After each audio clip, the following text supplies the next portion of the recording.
On est dans la Mishnah Zayin de Avot, et on est toujours dans la notion des zugot, des couples.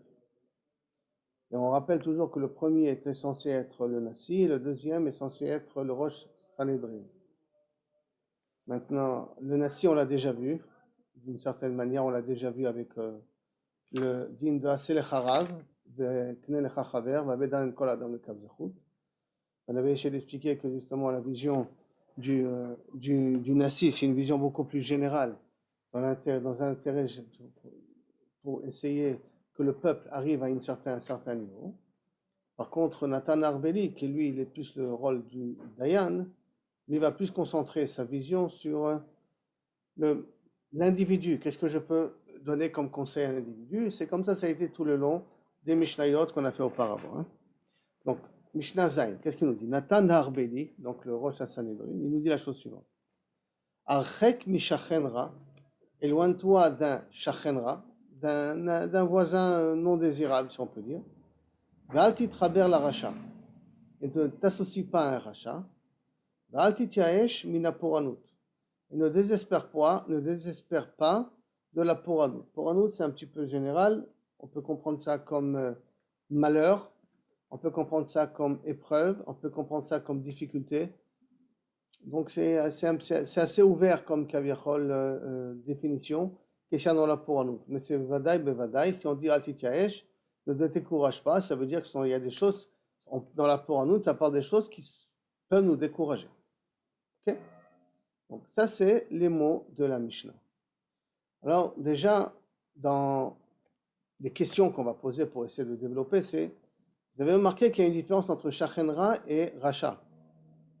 Shachenra a marqué Archek, éloigne-toi, alors que Racha a marqué Altitraber, ne t'associe pas à.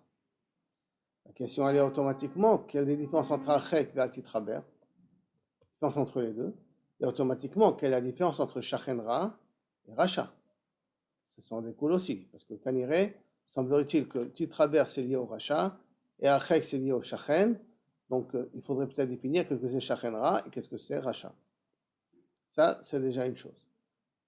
Troisième question qui en découle automatiquement de cette Mishnah-là, quel rapport entre les deux premières parties de la Mishnah et bien entendu, Altityaesh mina poranut, ne désespère pas de la poranut de situation catastrophique. Ne désespère pas. J'ai traduit poranut maintenant catastrophique pour que ça soit très général, au maximum que on peut expliquer de façon très très générale.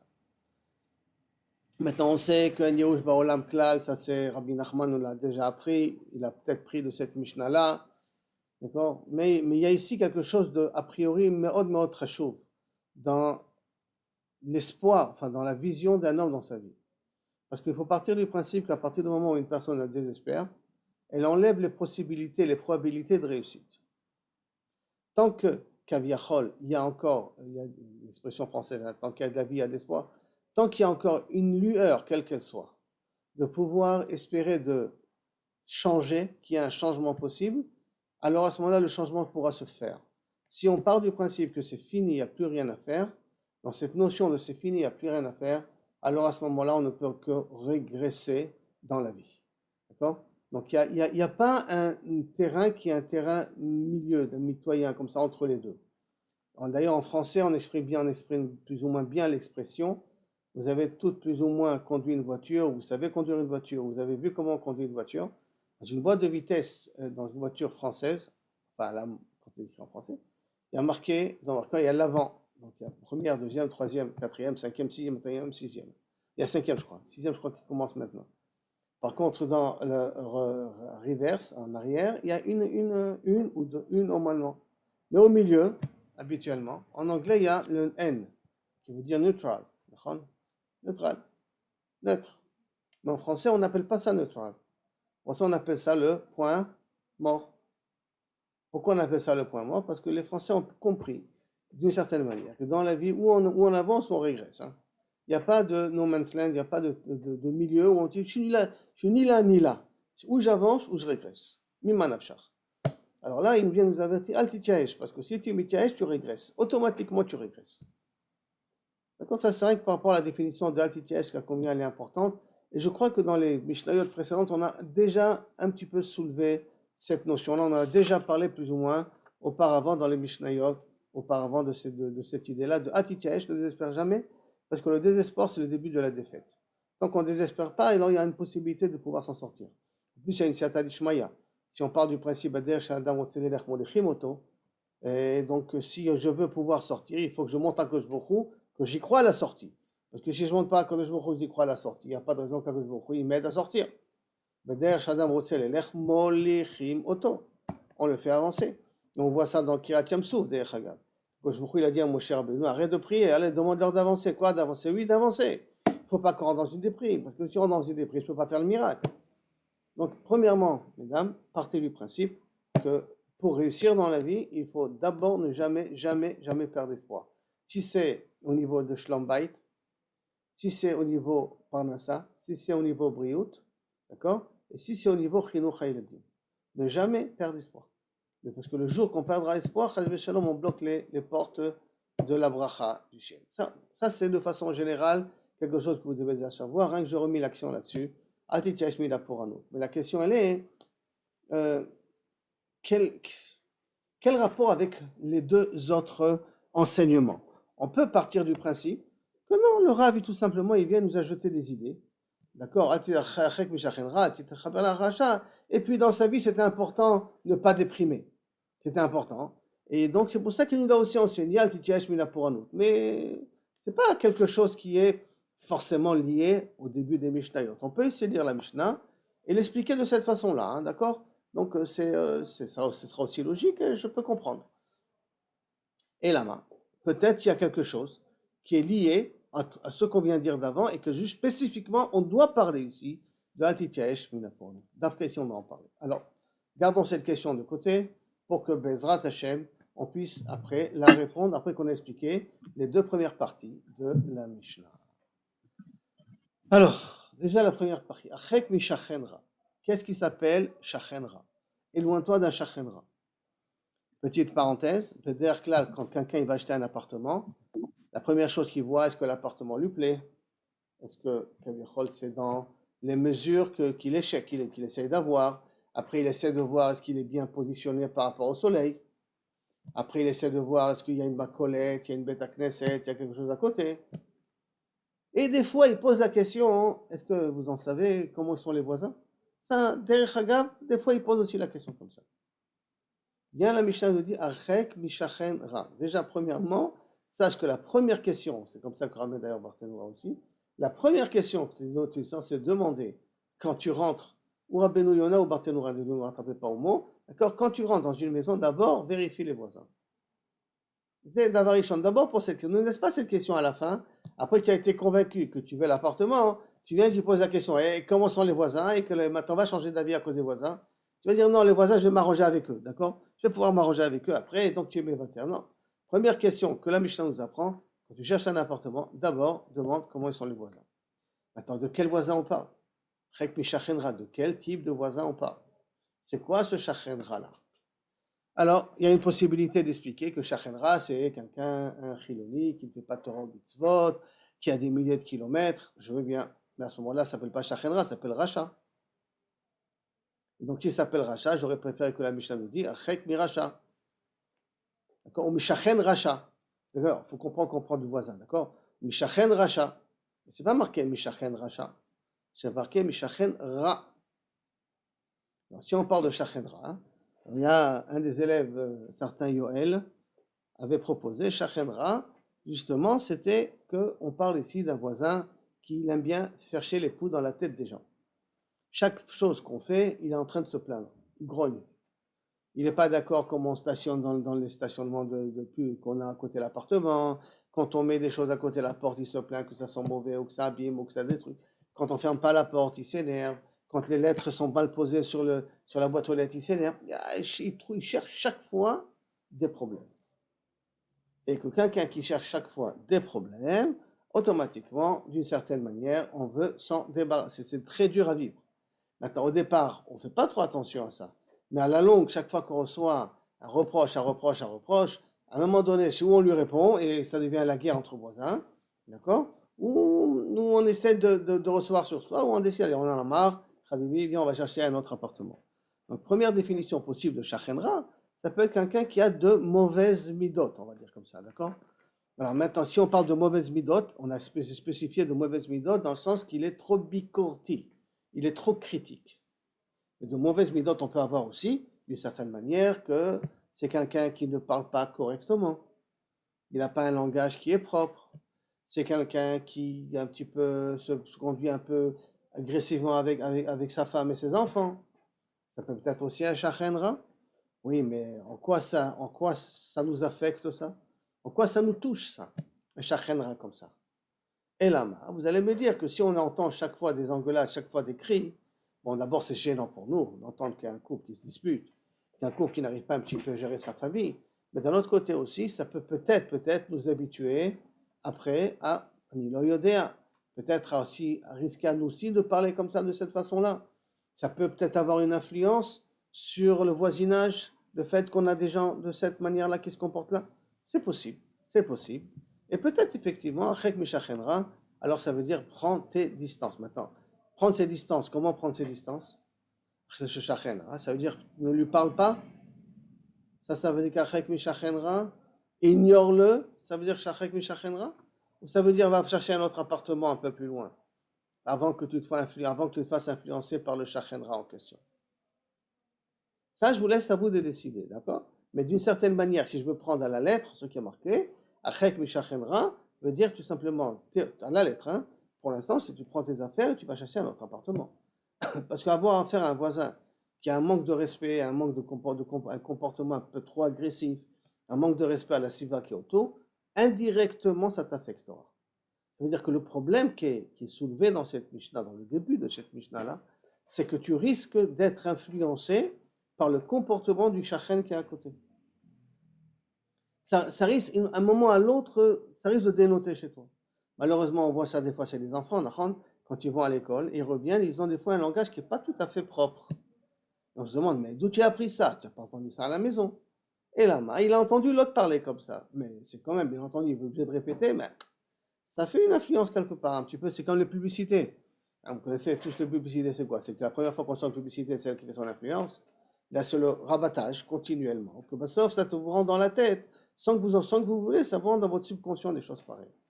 Or, semblerait-il, si on va d'après cette explication que Shachenra veut dire justement quelqu'un qui ne sait pas garder sa langue ou qui est un petit peu trop méticuleux, bon, qui soit un petit peu trop méticuleux d'une certaine manière, ça peut être profitable.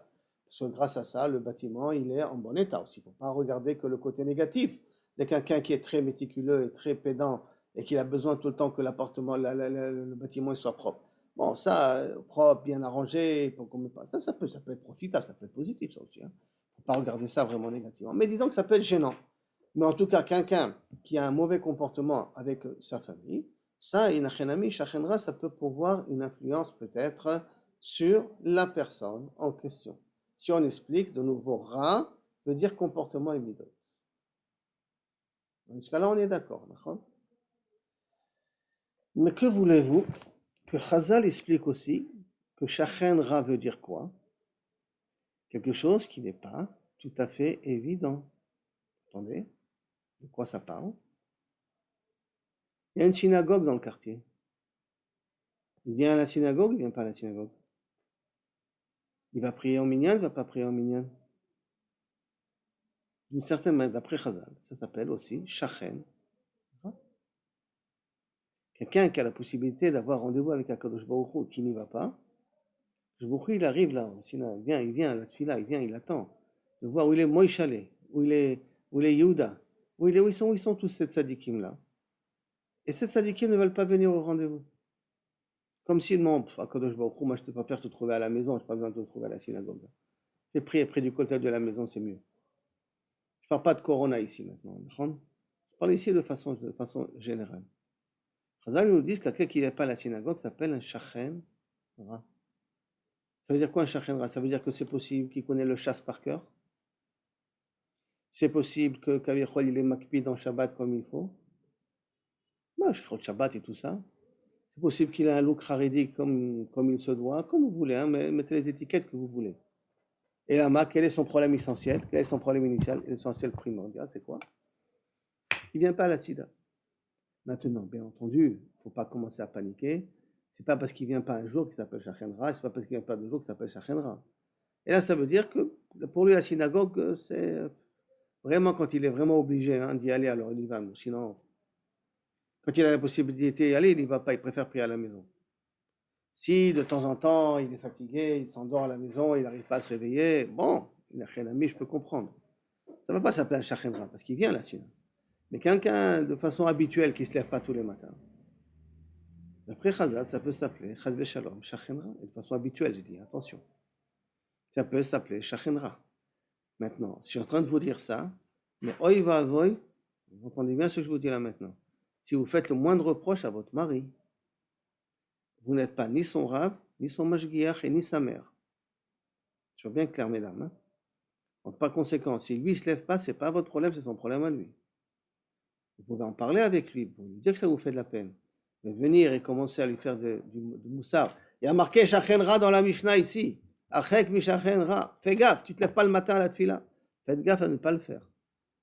Là, je vous donne la définition, mais ce n'est pas à vous de travailler sur votre mari. C'est à son rave de travailler sur votre mari.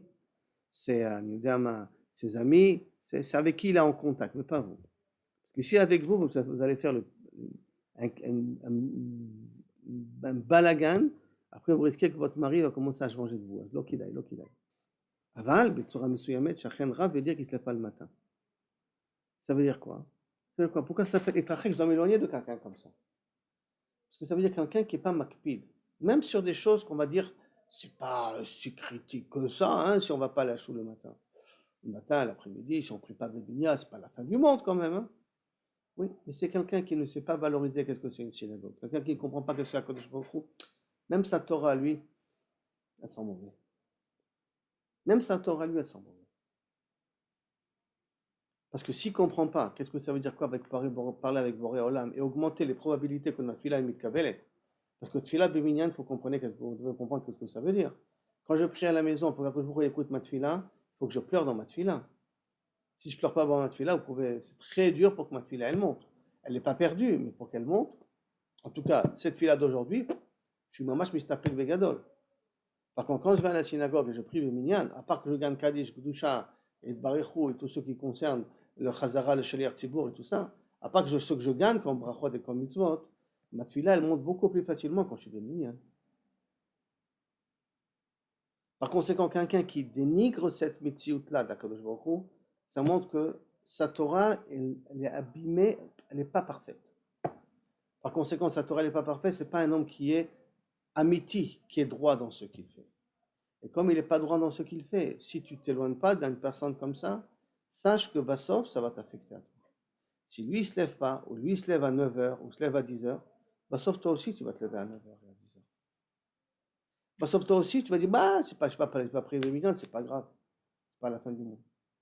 Rappelez-vous, ça ne s'appelle pas d'un rachat. Il peut être Mekaim Torah ou Mitzvot ici comme il faut. Ça s'appelle de quelqu'un qui est rat.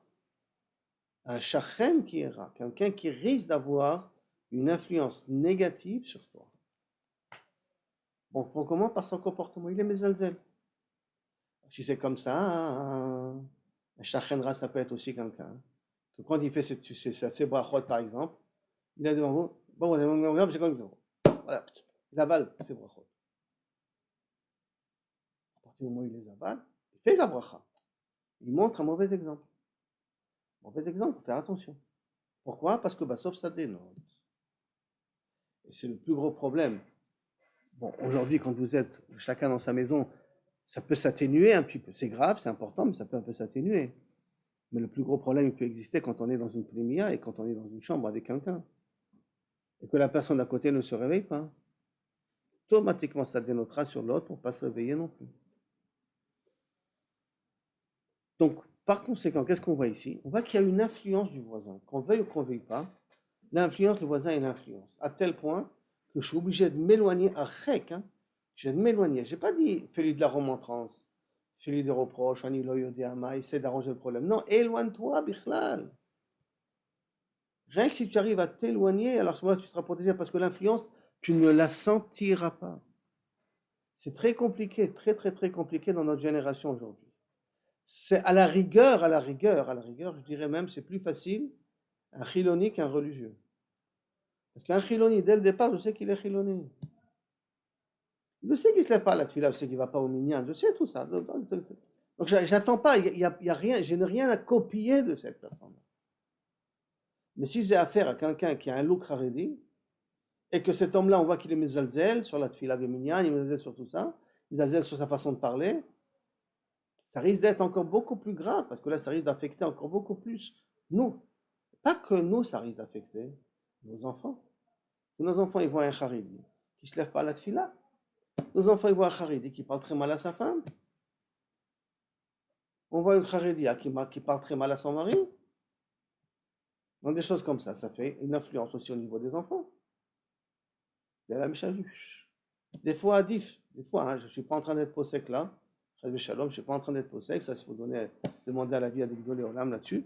Mais des fois, peut-être, dans l'absolu, il vaudrait mieux des gens où je sais d'avance que je suis déconnecté d'eux, j'ai rien à faire avec eux parce qu'ils sont à des milliards de kilomètres, que plutôt des gens que j'ai l'impression qu'ils me ressemblent, mais malheureusement, ils montrent le très mauvais exemple.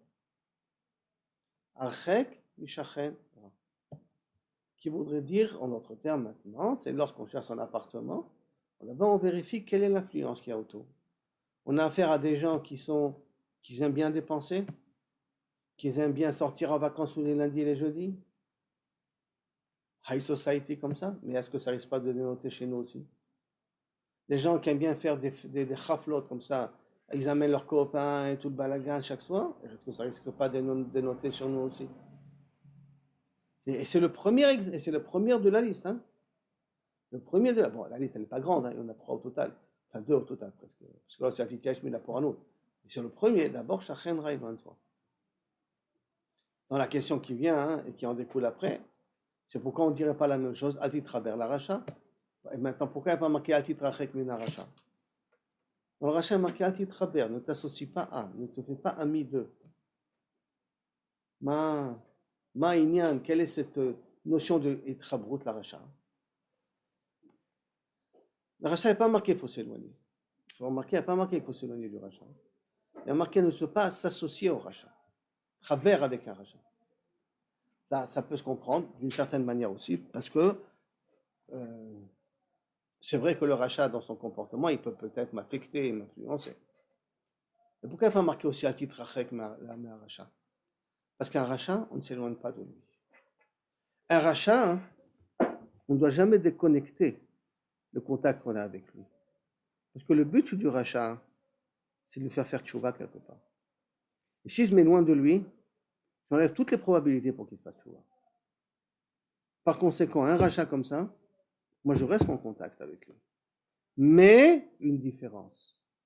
Quand je vais être en contact avec lui, est-ce que je descends à son niveau ou je garde mon niveau? Est-ce que pour essayer de l'influencer, je dois venir maintenant, Mechila, sans faire d'allusion à personne, hein, personne, je dois arriver en sandales? Ou je dois venir ici, Kaviachol, garder avec ma tenue vestimentaire telle que je l'ai? Si je veux vraiment l'influencer, je dois parler son langage. Mechila mikvotrem ken. Mais il y a Ahi, il y a mon frère. Comment vas-tu, frérot? Mon frère. Oh, frère. Moi, j'ai grandi avec toi, mon frère. Est-ce que je dois descendre à ce niveau-là pour essayer de lui faire tchouva? Est-ce que je dois lui donner l'impression que je suis son ami, vraiment arriver à ce niveau-là, l'Itraber est là? Ou non, je dois garder mon kavod tout en essayant de l'influencer. Je vais vers lui, je déconnecte jamais le contact avec un rachat.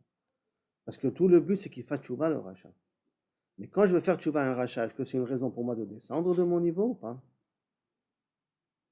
Bien la Mishnah nous dit, Al-Titraber la rachat.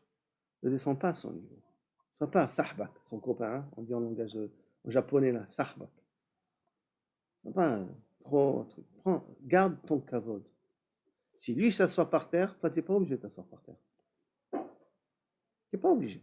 Mais si tu veux t'asseoir par terre, fais une différence. C'est que lui, quand il s'assoit par terre, il y a Abdoukhami. Quand lui s'assoit par terre, toi tu mets une petite serviette par terre. Petite différence. Si vraiment tu sens que c'est bien pour parler à cette jeunesse-là, s'asseoir avec eux par terre, mets quand même une serviette. Une petite différence. Ça ne veut pas dire que tu vas devoir te comporter comme lui pour être son ami, pour essayer de l'influencer. Ça nous avertit. Il n'y a pas marqué l'itrachek, il y a marqué altitraber. Garde ton niveau. Garde ta tenue. garde ton kavod ishi. C'est me'od chashuv pour que ton message puisse passer. Et malheureusement, le Rabbi dit des fois qu'il y a des personnes qui aiment bien parler un petit peu le slang de la rue, quoi. Comme ça, dans le Vartoraï, ça fait rire tout le monde. Lui, il prétend comme ça. Il est une personne qui parle de cette façon-là. En vérité, ce n'est pas la Torah qu'il veut transmettre. Ce qu'il veut uniquement, c'est qu'après qu'on a dit le Dvar Torah, on l'applaudit. Ouais, il parle super, il est sympa, ça, il est sympa, ce Rav. Ouais, il parle un langage très cool, hein. Très baba cool comme ça, très proche de nous. En vérité, dans le fond, cette personne, elle cherche qu'on l'applaudit et qu'on reconnaisse. Ce n'est pas la Torah qui veut enseigner. Il veut rien que pouvoir se trouver une place dans la société et se faire accepter par les belles blagues et par les belles trucs qu'il fait. Et je fais de reproches à personne parce qu'il faut savoir, chacun dans son monde et chacun sa façon à lui. Rien que je dis que, comment mon Rab, lui, définit ici, Atitraber la Racha. Que tu dois faire très attention quand tu veux influencer, mais ne fais pas descendre la Torah. Fais-les monter vers la Torah. Ne fais pas descendre la Torah vers eux, fais-les monter vers la Torah. Ça, c'est un travail qui est beaucoup plus dur. De prendre la personne, de lui montrer comment elle est importante et qu'elle doit monter vers. Ah, la Torah, allez, on va être méquel, allez, lâche, c'est bon, il y a des coulottes. Non, fais-le monter. Ah, tu travers la racha. Ne sois pas trop copain comme ça au niveau du rachat. Maintenant, il y a d'autres types de rechaïm. Là, ça peut aussi rentrer. Si le rachat, il est riche, c'est un problème, là. S'il est riche, on voudrait bien être son ami quand même. On ne sait jamais, on peut en avoir besoin dans la vie. Hein. Ben, même s'il est riche, ah, tu travers. C'est pas social. Prends tes distances quand même. Protège-toi. Mais, il n'y a pas marqué à titre je répète ça pour la troisième fois. Hein. D'aucune façon, on a le droit de laisser tomber un rachat. Au contraire. On doit s'occuper de lui, on doit essayer de lui faire tchouva. Avec beaucoup de tendresse, beaucoup d'attention, beaucoup d'amour. Mais, atkan, je ne descends pas à son niveau. Je m'occupe de lui, mais je ne descends pas à son niveau. D'accord? Yashmevi? Mais on chachou. Dans la hanaga que Kaviyachol, on peut pouvoir essayer de pouvoir faire, si on veut faire changer un petit peu le monde. On doit en faire monter les gens, pas descendre vers eux. Tout en étant très, très ouvert et très proche d'eux. Maintenant, tout ça, quel rapport avec la Titiaesh? Mina pour un autre. Maintenant, je suis parti chercher un appartement. J'ai trouvé un super appartement, vraiment bouba. Le problème, c'est que le voisin ou les voisins, ils sont problématiques. Bien entendu, quand on parle d'un shachen, c'est une majorité. S'ils sont tous bons et on a un shachen qui est problématique, c'est pas à cause d'un ou une minorité qu'on va devoir chercher un autre appartement. Mais on va dire que maintenant on a cherché, malheureusement, on a trouvé, mais avec des voisins Hashem Irachem. Donc d'après cette Mishnah, tu dois aller chercher ailleurs. Je cherche ailleurs et au lieu de trouver un 4 pièces bien aéré, j'ai trouvé un 4 pièces mal aéré. À cause du choix que j'ai fait, d'accord, de ne pas être mitraber, d'être mitrachik min hashachen, j'étais obligé de prendre un appartement. Ah, Hashem Irachem. C'est dur. Hein? Et à cause de ça, la vie n'est pas facile, la maison elle est petite, c'est un peu dur de vivre. Donc il y a beaucoup de poradouyot, beaucoup de difficultés. Que dit la Mishnah après? Parce que c'est possible que tu souffres maintenant parce que l'appartement il n'est pas tout à fait comme tu voudrais. C'est possible que tu souffres. Mais le sacrifice que tu as fait d'être mitrachek minashachenra, peut-être elle aura ses répercussions chez qui? Dans ton shlambait, comme positif. Peut-être elle aura des répercussions chez qui? C'est tes enfants. Par le fait que tes enfants, ils ont vu que tu as préféré quelque chose de plus restreint, plus petit, moins aéré, moins espacé, moins beau, pas le même quartier, mais parce que tu ne veux pas avoir un shachenra ou des shchenim raïm, quel message tu as transmis à tes enfants? Par conséquent, la Mishnah dit, Al titiaesh mina poranut. Si après tu fais un choix comme ça de t'éloigner à cause du shachenra, ne rentre pas en déprime. Tu ne sais pas savoir qu'est-ce que tu vas gagner à long terme. Donc il y a déjà un lien de la fin avec le début de la Mishnah. L'autre lien, Altitraber la Racha. Le Racha, tu vois qu'il réussit dans sa vie. et parce que je ne suis pas très copain avec ce riche-là, eh ben, avec le banquier ou avec Anilo et Deama, eh ben, c'est pas si facile que ça. C'est pas si rose, on va dire. Les gens ne sont pas très encourageants. Enfin, nous aident pas tellement, parce qu'on n'est pas très copains avec eux. Si on aurait été copains avec eux, qu'on aurait rigolé avec eux, et qu'on aurait filmé un petit joint avec eux, alors peut-être alors à ce moment-là, ils nous auraient plus aidés.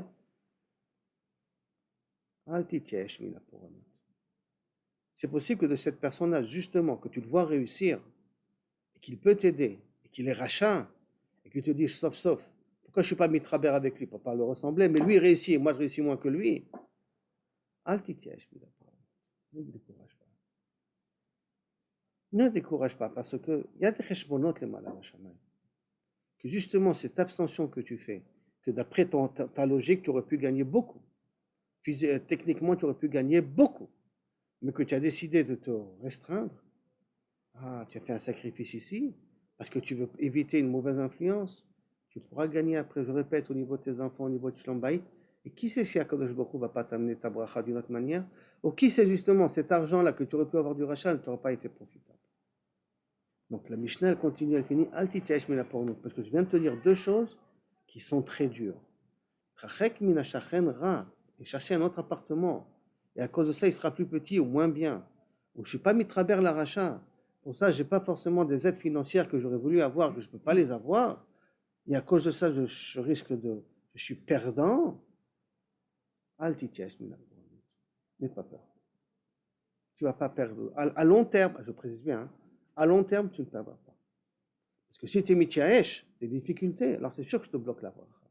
Parce que toute l'épreuve, elle est justement quoi? Que j'ai cherché un autre appartement et je ne fais pas une tête de Tisha B'Av.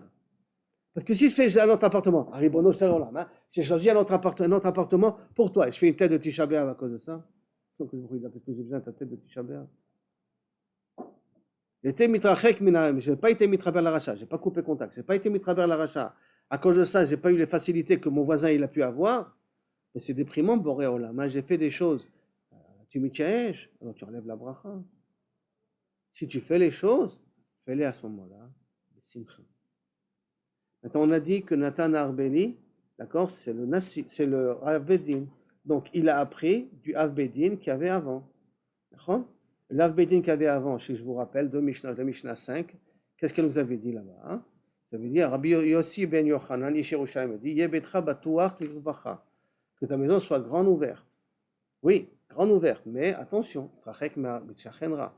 Prends un appartement pour être grande ouverte, il faut que l'appartement soit grand. Mais fais attention, Nathan Arbeli dit, fais attention, ce qu'il a dit mon maître, je comprends, mais faites gaffe, mais faire attention avant tout de quel chachen on a. Deuxième élément, Viyu Anil Bene Betecha. On avait dit, Rabbi Yossi Ben Yochanan a dit, écoutez, les pauvres, ils doivent être, faire partie de ta maison, ça doit être des gens comme tes enfants. Donc tu dois être très proche d'eux, très en contact avec eux. Oula, à titre à la rachat, attends. Si le Hani est rachat, reçois-le, tout ça. Alors, fais pas ton ami. S'il est rachat, vraiment rachat, hein, faut bien comprendre quelle que soit la définition d'un rachat. Quelqu'un qui est vraiment méside et tout ce qu'il y a derrière, qui n'en a rien à faire, qui se moque de la religion et tout ça. Il faut vraiment arriver à un niveau de rachat, de vrai rachat, pas un rachat qui est shogeg. Hein. Maintenant, ce rachat-là, d'accord, qui est méside et tout ça, et maintenant c'est un pauvre, par exemple, il rentre, tu l'as fait rentrer chez toi à la maison, tu le fais rentrer chez toi à la maison. Un petit travers. Fais attention.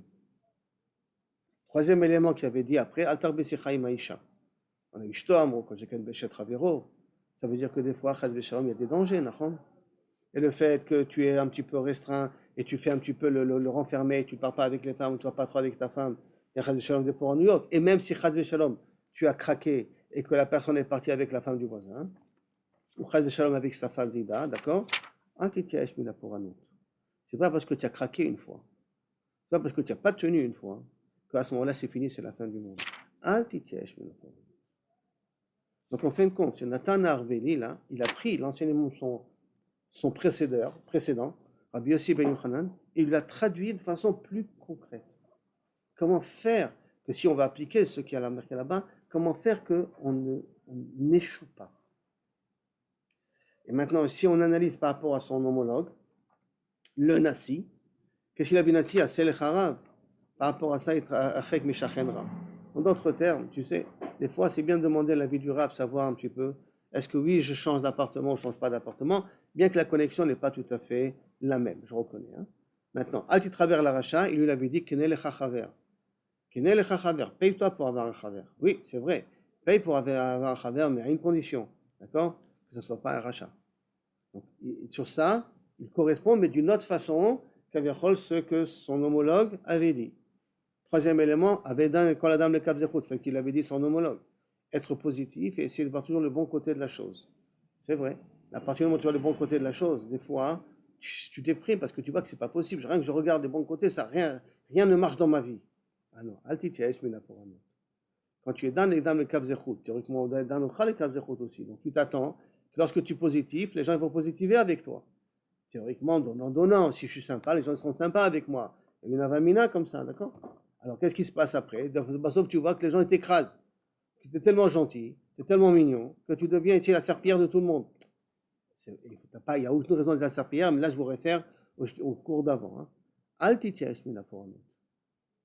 C'est pas parce que tu as décidé d'un dan et de condamner le Kavzechut qu'à cause de ça tu vois que dans la vie les gens ne te rendent pas, et au contraire ils sont même pas reconnaissants, que tu vas déprimer. Non, fais ton travail. Fais ton travail. Et quand tu feras ton travail à la fin, je ne sais pas à quel moment, mais à la fin, il s'occupera à faire son travail. Donc, même si on veut d'une certaine manière, c'est un parallélisme avec son homologue là, Rabbi Yehoshua ben Perachia, qui était le Nassi, mais avec une vision de Rosh Avbedin. Une vision du Avbedin, une vision avec d'un juge principal. C'est une vision un peu différente, qui est plus restreinte, plus ciblée qu'Aviachol, sur des problèmes plus techniques. C'est normal parce que c'est un Dayan. Donc on a vu ces deux couples-là qui ont en fin de compte repris l'enseignement de leur maître, qui l'ont retraduit à leur manière à eux, d'une façon un peu plus pratique, et qui viennent et qui nous donnent des conseils pour qu'on puisse vivre heureux. Des fois, il faut savoir un peu se restreindre, parce qu'en se restreignant, et ça c'est un petit peu le message essentiel de Rabbi Nathan Arveli, que si tu te restreins pour une raison d'Akadosh Baruch Hu, pour ne pas avoir de mauvaises influences, sache que sauf tu gagneras. Mais c'est à long terme, quand on ne veut pas savoir. Je dis d'avance quand on ne peut pas savoir, à long terme. Mais à long terme, tu gagneras. Voici une petite Mishnah, 3 enseignements d'une Mishnah. Regardez qu'est-ce qu'on peut en sortir de cette Mishnah-là. Alvaï, qu'on puisse en faire 0,1% de ce qui est marqué ici. Surtout la dernière partie, Atityaesh Minaporan. Et Alti Traber la Racha, vous voyez très bien, quand il y a des gens qui réussissent, on ne voit pas leurs défauts. On aimerait bien être en contact avec eux. Sympa avec eux, que ce soit des femmes, que ce soit des hommes, l'homme est chané, hein, chacun dans son monde à lui. On dit, peut communiquer, communique. Alti Traber, fais pas copain. Copain, c'est dangereux. Copain comme un. Commun. Ok, mesdames? Shelachem bracha v'atzlacha bezrat Hashem. D'accord? Et v'atzlacha pour la prochaine fois.